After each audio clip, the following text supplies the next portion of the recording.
Si Janice ayaw na. Yan, dito kami nagbike naman. Banda dito sa may ano ba to?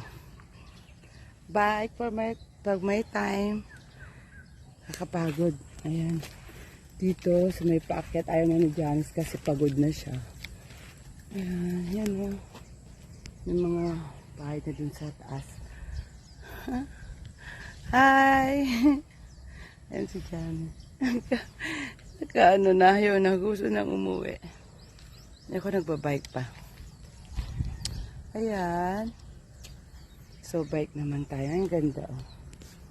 Oh, you cover your head. It's raining. Okay. Ayaw niya na mag-bike, so go back home na. Bye. Good morning again. Ayan. Pakit sa camera. This is my outfit for today. Ayan.